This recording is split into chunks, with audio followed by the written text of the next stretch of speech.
What's up, you rich Mike? Give me a detailed.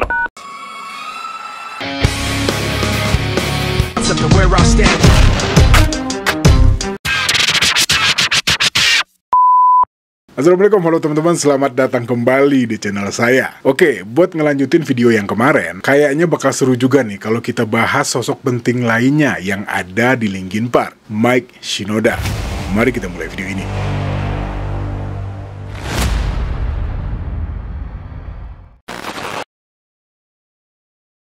Lahir pada tanggal 11 Februari tahun 1977 di Agoura Hills, sebuah kota kecil di California yang terletak sekitar 50 km dari pusat kota Los Angeles. Kawasan ini dikenal dengan pemandangan perbukitan yang tenang, lingkungan yang rapi, dan suasana suburban yang jauh dari kebisingan kota besar, tempat yang nyaman untuk tumbuh besar. Agoura Hills bukan sekedar kota kecil biasa. Kawasan ini dikenal sebagai salah satu daerah suburban yang cukup elit di California. Lingkungannya tertata rapi, tenang, dan menjadi tempat tinggal banyak keluarga menengah ke atas. Disinilah Mike Shinoda lahir dan tumbuh, di tengah suasana yang mendukung perkembangan kreativitas dan pendidikannya sejak dini. Mike lahir di tengah keluarga yang cukup hangat dan intelektual. Ayahnya, Muto Shinoda, bekerja sebagai insinyur di bidang dirgantara, bahkan sempat terlibat dalam proyek pesawat ulang-alik, sementara ibunya, Donna, berasal dari pedesaan Appalachia dan bekerja sebagai reporter pengadilan. Meskipun gak punya latar belakang seni, ibunya sangat teliti dalam urusan bahasa dan mendukung penuh perkembangan kreatif anak-anaknya. Mike udah suka menggambar dari kecil, bahkan sejak dia bisa megang pensil. Bukan sekedar iseng, tapi sepertinya memang itulah cara Mike mengekspresikan dirinya. Bahkan Mike bisa duduk tenang berjam-jam saat dia udah asik coret-coret. Mike juga pernah cerita kalau setiap orang tuanya makan malam di luar atau kumpul bareng teman mereka, biar Mike gak rewel, orang tuanya bakal ngasih Mike alat gambar, dan dia bakal asik sendiri dengan dunianya. Dalam sebuah wawancara, Mike juga mengaku kalau dia mengira menggambar akan menjadi jalan baginya di kemudian hari. I just grew up drawing. Like I was drawing from the moment I could hold a pencil, and my mom and dad figured out very quickly that if they went out to dinner and they just gave me something to draw with, that I'd be occupied for any amount of time. Namun, perkembangan minat Mike nggak berhenti sampai di sana. Di usia sekitar 3, 4, atau 5 tahun, ibunya mulai menambahkan jadwal les piano, dan mulai dari sinilah Mike mulai mengenal musik klasik, belajar memainkan karya-karya Mozart, Bach, dan Beethoven. Dan singkatnya, di usia 7 tahun, Mike sudah berani tampil dalam pertunjukan piano di sekolahnya. Dan Mike makin aktif dan aktif dengan perkembangannya, bergabung dengan kelompok teater remaja dan mulai membuat komposisi musik untuk perlombaan di umur 12 tahun, dan berhasil jadi juara pertama. Selain piano dan musik klasik, Mike juga sangat menikmati dunia game. Salah satu game favoritnya di masa kecil adalah Dungeons and Dragons, sebuah permainan role-playing yang mengasah dan mengandalkan imajinasi. Pengaruh dari dunianya pada masa-masa ini cukup kuat menempel pada Mike. Tapi, perjalanan musikal Mike ternyata nggak berhenti di piano. Setelah menghabiskan waktu yang cukup panjang mempelajari instrumen ini, Mike memutuskan untuk mempelajari genre lain, mulai dari rock, blues, dan jazz. Berkat dorongan dari gurunya, Mike mulai memberanikan diri dan mencoba mempelajari genre musik lain. Dan tak lama setelahnya, Mike mulai mengeksplor minat barunya. My biggest early supporter, I had a piano teacher from when I was like 3, 4, 5-ish. For about 12 years, and at a certain point I was learning classical theory, all the basics. At one point when I really fell in love with hip-hop, I was learning about jazz, I was learning about blues, some rock, and I told my teacher I wanted to learn those things. My teacher said, well, I think you should actually quit lessons, and I can't teach you that, and actually what you really want to do is you want to start making things, and so you should probably look into buying that type of gear and learning how to use it. Mike tumbuh sebagai remaja yang sangat menyukai musik hip-hop, nongkrong dan bergaul dengan sesama pecinta hip-hop, mulai mendengarkan Run DMC, Public Enemy, dan Beastie Boys. Walaupun pada awalnya Mike gak pernah kepikiran buat mendalami musik bergitar distorsi alias musik metal, tapi secara gak sadar, kepingan-kepingan musik ini mulai menarik perhatiannya. Ketertarikan ini berawal saat ia mendengarkan beberapa lagu Beastie Boys yang ternyata juga menggunakan sampling suara drum dan gitar dari Led Zeppelin.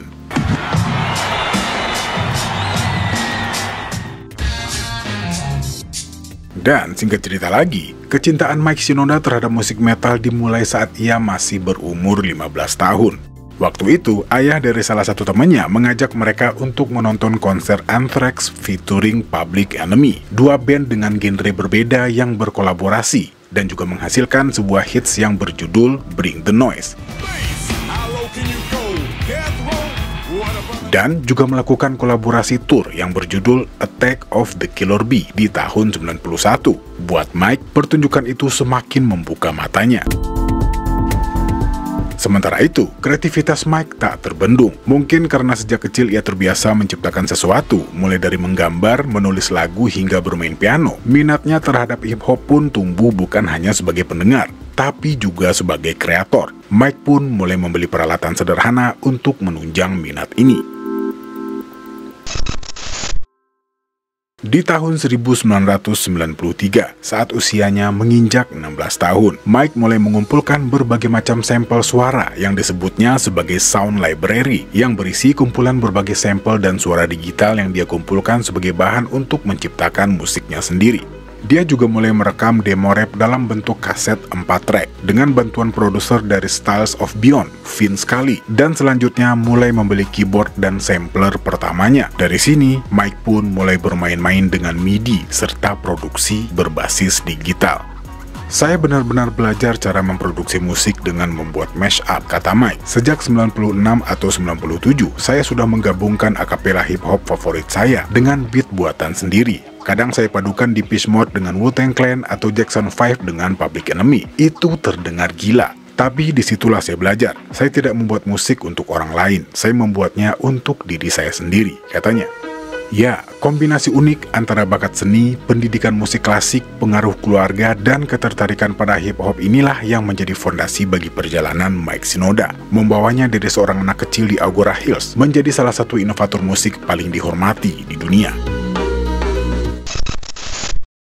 Sebelum memasuki masa remaja, Mike Shinoda sudah tumbuh dalam lingkungan yang kaya akan seni dan musik berkat dukungan kuat dari keluarganya. Namun, memasuki usia remaja, ia mulai menghadapi tantangan baru yang lebih kompleks dalam kehidupan sosial dan identitasnya. Sebagai anak keturunan Jepang Amerika, ia sering merasa sulit untuk benar-benar cocok di lingkungan sekolahnya. Sebagai anak keturunan Asia di kota yang mayoritas kulit putih, Mike sempat merasa sedikit berbeda. Kadang-kadang teman-temannya bahkan mengira ia berasal dari latar belakang lain, kayak Latino lah gitu. Tapi hal ini justru membentuk identitasnya. Dia pernah bilang kalau punya darah Jepang membuat dia lebih menghargai kerja keras dan disiplin. Tapi tumbuh di Amerika juga mengajarkannya untuk bebas berekspresi dan berpikir out of the box. Setelah Mike Shinoda mengembangkan sound library-nya dan bereksperimen dengan produksi musik digital, langkah berikutnya dalam perjalanan musiknya adalah membentuk sebuah band. Pada tahun 1996, bersama teman sekolahnya, Mark Wakefield, Mike mendirikan proyek musik yang bernama Zero. Mereka merekam lagu-lagu awal mereka di studio sederhana milik Mike, yang sebenarnya adalah kamar tidurnya, yang dilengkapi dengan peralatan rekaman seadanya. Seiring berjalannya waktu, Zero mulai diisi oleh para musisi muda yang ditemui Mike di sekitar rumah, sekolah, hingga kampusnya. Salah seorang yang selanjutnya bergabung adalah Brad Delson, teman SMA Mike di Agoura High School, yang kebetulan juga tetangganya sendiri. Dari Brad, koneksi makin melebar ke Rob Barden, teman satu bandnya Mark, lalu Dave Phoenix Farrell, basis yang saat itu juga ngeband bareng Brad di proyek lain. Mereka semua bertumbuh di lingkungan yang sama, Agoura Hills, California. Mike mengambil jurusan illustration di Art Center College of Design di Pasadena. Di kampus inilah ia bertemu dengan sosok yang nantinya akan memberi warna besar dalam perjalanan Zero, yaitu Joe Hahn. Dan akhirnya, formasi awal Zero yang dibaca Zero ini pun lengkap. Mike Shinoda pada vokal dan produksi, Mark Wakefield pada vokal, Brad Delson pada gitar, Rob Barden pada drum, Dave Farrell pada bass, dan Joe Hahn di turntable dan efek. By the way, ada informasi yang bilang kalau sebelum Bob ada drummer bernama Scott Belsha yang mengaku pernah ikut memperkuat Zero. Cuman sayangnya hal ini nggak bisa dikonfirmasi, atau ada yang punya informasinya? Boleh ditulis di kolom komentar. Oke, lanjut. Di tahun 1997, mereka merilis demo tape yang berjudul Zero, yang berisi lagu-lagu seperti Fuse, Reading My Eyes, Stick and Move, dan Rhinestone. Singkatnya, perjalanan Zero ternyata nggak segampang membalikan telapak tangan. Walaupun dengan formasi yang solid dan demo tape yang mereka rasa cukup kuat, perjalanan Zero buat tembus ke industri musik ternyata nggak semulus yang mereka harapkan. Di akhir tahun 1990-an, mereka mulai serius ngirim demo ke berbagai label rekaman. Tapi kenyataannya, hampir semua label besar waktu itu nol respon. Bahkan beberapa menolak mentah-mentah demo mereka. Salah satu masalah utama saat itu ada pada vokal. Secara teknis, Mark bukan tipikal penyanyi. Dan secara karakter, dia juga bukan tipe frontman yang siap naik panggung terus-menerus. Tekanan dari dunia musik membuat Mark mengalami stres berat, sampai muncul gangguan fisik, ya kayak emah dan rasa mual yang terus-menerus. Dan akhirnya, dengan sangat berat hati, Mark harus keluar dari band. Bukan karena dia nggak cukup bagus, tapi karena kondisi memang terlalu membebani dirinya. Tapi, walaupun keluar dari band, Mark tetap melanjutkan karirnya di dunia musik. Dia bergabung dengan Velvet Hammer, perusahaan manajemen besar yang menangani band-band seperti System of a Down dan Deftones. Band-band ini juga sangat disukai oleh Mark sejak lama. Bahkan, lewat perusahaan ini, Mark ikut membantu Linkin Park membangun street team mereka. Jadi bisa dibilang, dia tetap menjadi bagian penting dari cerita besar ini, meski berada di balik layar. Mike sempat bilang, Mark dan saya memulai band ini bersama, kemudian dia beralih ke dunia manajemen, dan ternyata dia sangat kompeten dalam banyak hal yang berkaitan dengan musik. Akhirnya, dia bekerja sebagai manajer, menangani band-band yang memang dia kagumi, seperti System of a Down, Alice in Chains yang sudah lama dia sukain, dan juga Deftones. Bisa dibilang, itu pekerjaan impian baginya, kata Mike. Singkatnya, setelah melakukan audisi pencarian vokalis baru, pencarian Zero berhenti pada sosok penyanyi muda berbakat asal Arizona, Chester Bennington, seorang vokalis syarat pengalaman bersama band lamanya, Grey Daze. Bersama Chester, nama Zero berubah menjadi Linkin Park, menandai babak baru dalam perjalanan mereka.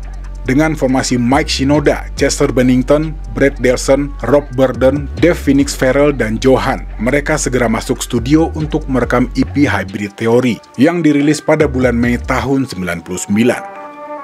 Walaupun demo awalnya sempat ditolak berulang kali oleh beberapa label, tapi kegigihan mereka akhirnya membuahkan hasil. Jeff Blue yang sejak awal mendukung visi Mike membantu memperkenalkan mereka ke Warner Bros.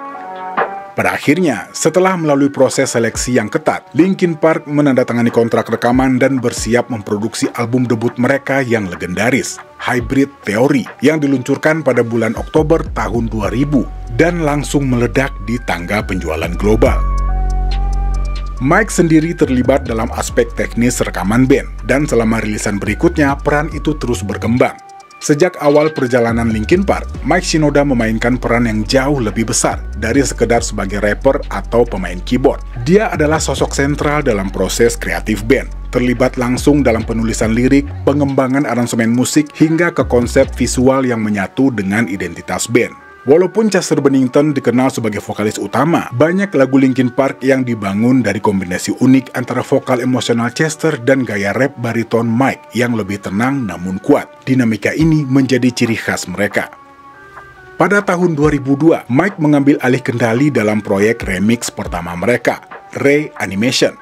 Dia nggak cuma memproduksi sejumlah lagu langsung dari studio di rumahnya, seperti Crawling dan Pushing Me Away, tetapi juga terlibat penuh dalam pengembangan visual album tersebut. Bekerja sama dengan Johan, artis Gravity Delta, serta desainer Frank Maddox. Kontribusinya berlanjut di album Meteora, di mana Mike kembali bertindak sebagai produser bersama Don Gilmore dan rekan-rekannya di band. Dia juga menggandeng berbagai seniman visual seperti Flame, James R. Minchin III, dan Nick Spanos untuk membentuk identitas visual album tersebut. Pada tahun 2004, peran Mike semakin menonjol lewat kolaborasi dengan Jay-Z dalam proyek Collision Course. Mike menyusun struktur mashup antar lagu, memproduseri seluruh EP, dan berhasil membawa proyek ini memenangkan Grammy Award untuk kategori Best Rap atau Song Collaboration pada tahun 2006. Perjalanan musikal Mike terus berkembang seiring dengan transformasi Linkin Park itu sendiri. Pada tanggal 14 Mei tahun 2007, mereka merilis Minutes to Midnight, album yang menandai arah baru secara musikal maupun produksi. Untuk pertama kalinya, Mike berbagi peran produser dengan Rick Rubin, salah satu figur besar di dunia musik. Dan di album ini juga, Mike mulai tampil lebih dominan sebagai vokalis, bukan hanya mengisi vokal latar seperti di dua album selanjutnya. Mike menyanyikan lagu In Between dan No Roads Left, serta menampilkan kebolehannya dengan rap dan vokal di lagu Bleed It Out dan Hands Held High. Walaupun frekuensi Mike menyanyi secara full masih jarang, tapi pengaruhnya tetap diakui. Bahkan, majalah musik Hit Parader menempatkan namanya di peringkat ke-72 dalam daftar Top 100 Metal Vocalist of All Time. Sebuah pencapaian yang menarik untuk musisi yang awalnya dikenal lewat rapnya. 3 tahun kemudian, Mike kembali berkolaborasi dengan Rick Rubin dalam produksi album A Thousand Suns yang dirilis pada tanggal 14 September tahun 2010. Album ini jauh lebih eksperimental dan secara mengejutkan menampilkan lebih banyak bagian vokal Mike ketimbang nge-rap. Setahun setelahnya, tepatnya tanggal 26 Juni tahun 2012, Linkin Park merilis Living Things. Mike menyebut album ini sebagai karya yang lebih rap-sentris dibanding 2 rilisan sebelumnya. Tapi tetap, eksplorasi vokalnya terus berlanjut, terutama di lagu seperti Skin to Bone, Roads Untraveled, dan Castle of Glass. Eksplorasi ini berlanjut dalam Recharge, sebuah album remix dari Living Things yang dirilis pada tanggal 29 Oktober tahun 2013. Di proyek ini, Mike membawa pengalaman barunya dari kolaborasi dengan musisi EDM seperti Avicii dan Steve Aoki untuk meracik ulang lagu-lagu Linkin Park, menginterpretasikan ulang Castle of Glass dan Victimize, sekaligus mengajak teman lamanya, DJ Vice dan Ryu, untuk terlibat dalam proses produksi. Tahun 2014, Mike kembali mengemban peran utama dalam produksi album ke-6 Linkin Park, The Hunting Party. Bersama Brett Delson, dia menyusun album yang secara sound lebih agresif dan mentah. Dan katanya album ini sebagai bentuk kritik terhadap musik rock modern yang menurutnya mulai kehilangan gigi. Masuk ke tahun 2017, Linkin Park kembali merilis album baru yang berjudul One More Light. Dan lagi-lagi, tangan Mike begitu terasa di balik layar, baik sebagai produser, penulis lagu, sampai penyumbang vokal. Tapi kali ini, nuansa musiknya benar-benar berubah. Mereka meninggalkan suara keras dan distorsi, dan memilih pendekatan yang lebih pop, lebih ringan tapi emosional. Lagu-lagu seperti Invisible dan Sorry For Now jadi wadah buat Mike untuk menunjukkan kualitas vokalnya. Lebih jujur, lebih rentan, dan secara emosional terasa sangat personal. Tapi, gak lama setelah itu, tragedi datang. Pada tanggal 20 Juli tahun 2017, Chester Bennington ditemukan meninggal dunia di rumahnya. Kepergiannya bukan hanya menghentak dunia musik, tapi juga menghantam Mike secara pribadi. Mereka bukan sekedar rekan kerja, mereka sahabat, partner, dan bagian dari satu perjalanan besar yang sudah mereka bangun bertahun-tahun. Di tengah duka dan kekosongan itu, Mike kembali ke musik. Tapi kali ini bukan sebagai bagian dari band. Dia merilis proyek solonya, Post Traumatic, yang bukan hanya album, tapi semacam terapi. Lagu-lagu seperti Place to Start Over Again dan Crossing a Line, semuanya lahir dari rasa kehilangan, kesedihan, dengan rasa yang mentah dan real. Beberapa tahun setelah itu, Mike terus aktif, baik sebagai produser, seniman visual, maupun mentor untuk musisi-musisi baru. Tapi yang menarik, semangat From Zero to Something gak pernah hilang. Bahkan saat Linkin Park kembali dengan From Zero, Mike seperti mengajak kita kembali ke titik awal, ke rasa lapar yang dulu ada saat mereka masih bernama Zero. Tapi kali ini dengan bekal pengalaman, luka, dan harapan baru. Mike Shinoda pernah bilang, dia bukan penyanyi. Tapi setelah kepergian Chester, dia belajar untuk bersuara. Bukan karena ingin menggantikan, tapi karena dia tahu warisan itu harus diteruskan. Di saat yang lain memilih diam, Mike tetap berdiri, menciptakan, mengajar, berbagi, dan terus bergerak maju. Dari Zero, Linkin Park, Fort Minor, sampai Post Traumatic, semuanya bukan sekedar musik. Itu adalah perjalanan, luka, proses penyembuhan, dan keberanian buat mulai lagi dari nol. Oke, sekian dulu video kali ini. Terima kasih banyak banget buat yang udah pada nonton. Saya Al pamit. Assalamualaikum warahmatullahi wabarakatuh.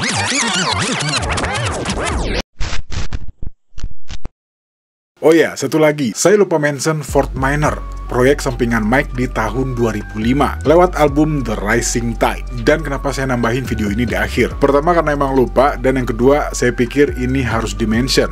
Karena buat pertama kalinya saya mulai notice Mike Shinoda di Fort Minor ini. Walaupun sebelumnya saya udah sempat notice Mike di Executioner. Cuman setelah Fort Minor saya jadi sedikit paham nih gimana karakter musik Mike. Dan gak tahu kenapa, buat saya pribadi, album Fort Minor juga mengubah cara pandang saya terhadap genre hip hop. Ada yang punya pengalaman yang sama gak nih? Oke, terima kasih. Insya Allah kita jumpa lagi di video berikutnya.